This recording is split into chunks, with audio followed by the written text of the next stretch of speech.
I actually, hey, you guys. First of all, this is Deborah.7, coming live and direct from my kitchen with some more divine ramblings. You know how I do. Um, y'all got to excuse me, this me.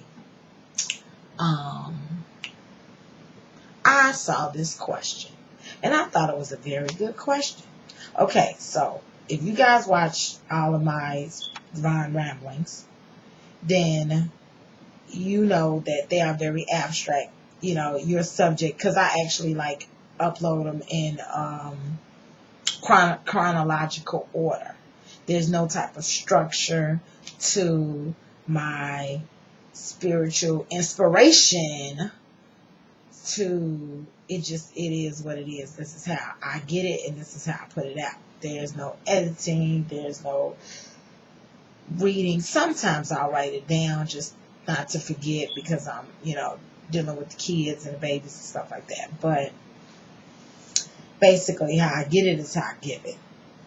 It comes down and it goes out. And there is no filter in my mind to say, it sounds better if you say it like this. This is how I give it. So someone asked a question about the initial, how to initiate the path. Basically meaning, okay, I am interested in learning other ways to achieve oneness with the Creator besides Buddhism or a belief system or a structured, settlement or, a religion, and they're interested in learning and they don't know where to begin. So I'm going to offer just experience on where to begin. First of all, some people's paths might be structured. Some people might find a guru that teaches them everything that they learn. I have a more abstract path, and I like it like that because I'm able to use my intuition, my Holy Spirit, to seek out the truth in the things that come to me. And some things might be not true, and I might not realize it at the time. But I wouldn't even say just dive in. And yeah, that's kind of what I did. I just dove in, but it starts with the desire. Desire to know the truth will pull you begin to unravel things that you thought were like concrete. Oh, I know without shadow of a doubt, this, and that. I guess mine started with a desire because there were certain things that I noticed that weren't quite making sense. And I desired to know why they didn't make sense. And then once I started getting information about desiring to know why they didn't make sense, I said, well, what is the truth then? I'll give you an example that I was telling somebody yesterday. I was watching this program on the National Geographic Channel, and it was about basically the history of the Bible. And it was about famous people of the Bible, about Jezebel and other people that kind of characters of the Bible. And what they were saying was that history, I invite anybody, before I even put this out here, if you don't believe me, look it up for yourself, or just don't believe me, okay. But I thought it was true. That what it was the scribes believed, the ones who were translating the Bible way back in the day, back in like a long time ago, they believed that whoever's name was mentioned in the Bible, even if it was, especially if it was mentioned more than once, there had to be a reason that they were mentioned in the Bible. So they began to make stories to have that person be a relatable, important character in the Bible. So basically, in the National Geographic Channel, the dude that was doing a documentary, they didn't want to come out and say that they was making up shit, but that was basically what I gathered. They was making up shit. They was making up stories to coexist on this particular character in the Bible, whereas you could see the relevance of that person because they didn't feel like they were just random people. They felt like they were there for purpose. So they used divine inspiration to make up a story. For that reason, I couldn't take everything as fact.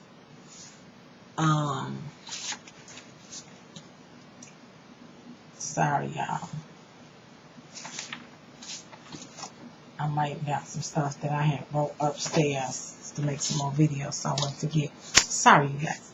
But anyway, I couldn't take everything as fact. Well, before I found out that that's what was happening, I had an idea that something wasn't quite right with some of the things. And these thoughts that were in my head led me to receiving different information.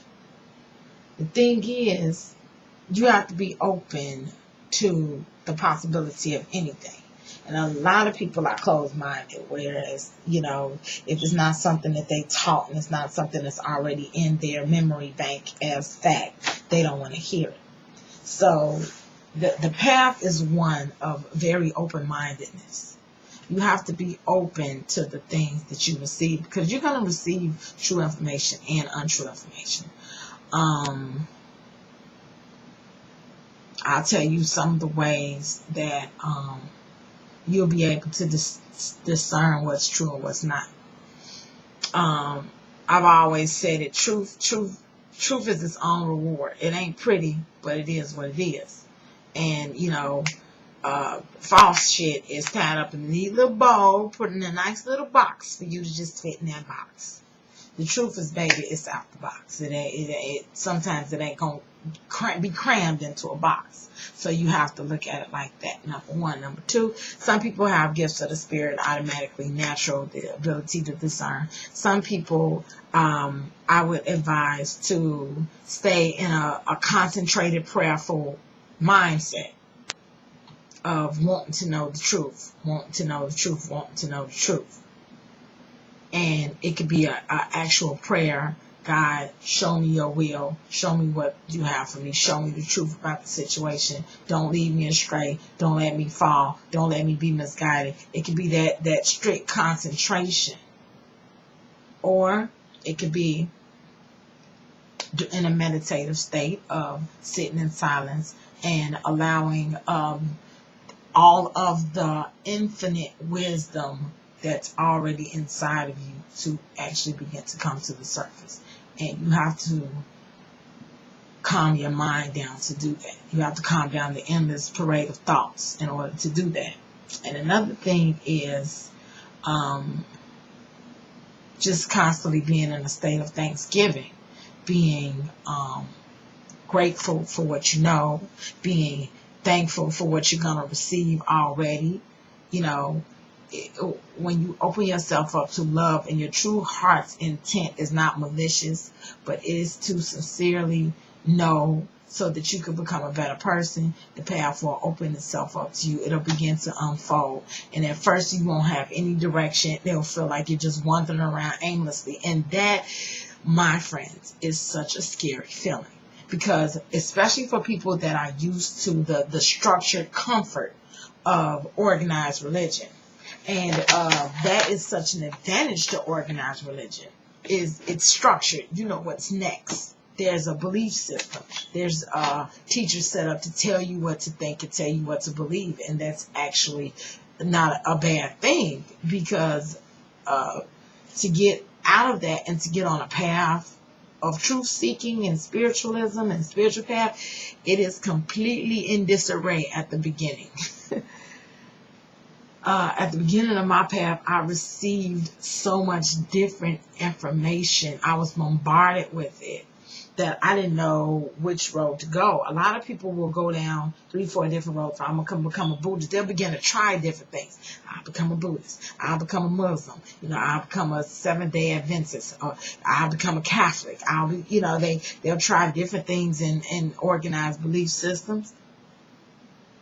And they just never end up finding what they're looking for, but they need that structure.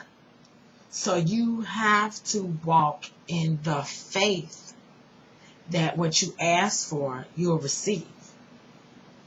It's like you don't disregard the principles, not the belief systems, not the rituals and the traditions and our ideologies, the principles of righteousness. You don't disregard the principles of righteousness that you learned, those virtues, that patience, faith, understanding, love, wisdom. You don't disregard those things just because you're not in an organized belief system. You take those things, and it took me a long time to figure that out. You take those things and you build upon them, and those are the foundations of your path.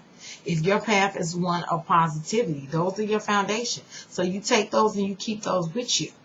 As long as you have that intent, that faith, that while you're walking, I call it the wandering in the wilderness period.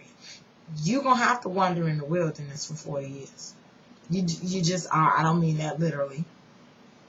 I mean that metaphorically. You're going to have to wander in the wilderness for a little while before your path begins. Some people, I ain't talking about everybody, before your path begins to show itself to you.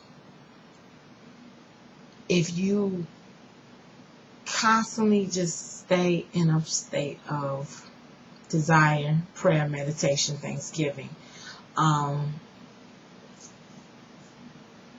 it should be helpful to you. And the path is full of learning experiences. The path is full of teaching. And you just really have to stay open to know that your teaching and your learning is not just going to come from one place, and also that it's unique for every individual.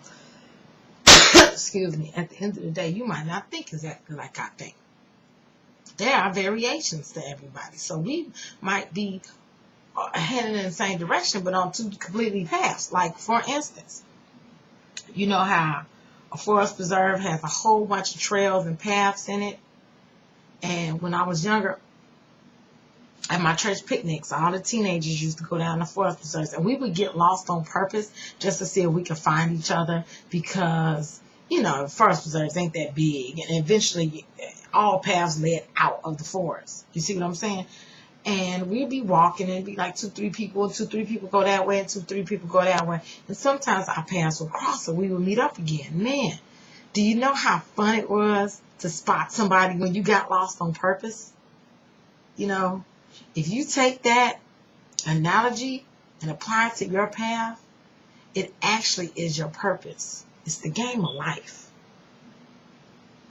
Yeah, you forgot you were separate from God. God went in one direction, you went in the other. You went on this path, and this path of winding and lost, and then you came to this point where you met up with God again. The only difference is, imagine if you could clone yourself and both sections were you. And you go off down one path, and the other you go off down another path. And then you meet up with you again. You split on purpose and got lost on purpose just to see yourself again. Do you know how fun it is to know that you've accomplished the game? Like, man, I found you. There you are.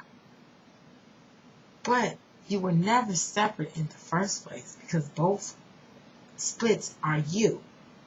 That is like kind of how what God did with all of us. Split, billions, billions, trillions, split. All find each other. All paths lead back to the Creator. Just a big old game of hide and go seek, y'all. I know y'all just can't believe it's that doggone simple. But it's a big old game of hide and go seek.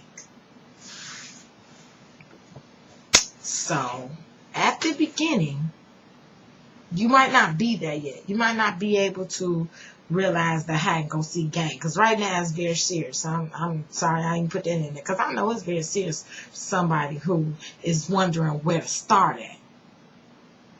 Start with what you got. But start being open to things. When those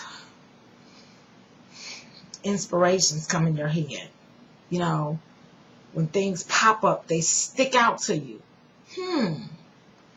Do some research on Tree of life. What is the tree of life? What does that mean? Do some research on it. Consciousness. What is consciousness? Google that shit. You know?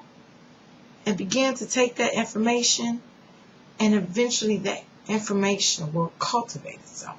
I'm out. Gotta go get a crying baby, y'all. Peace. Love you.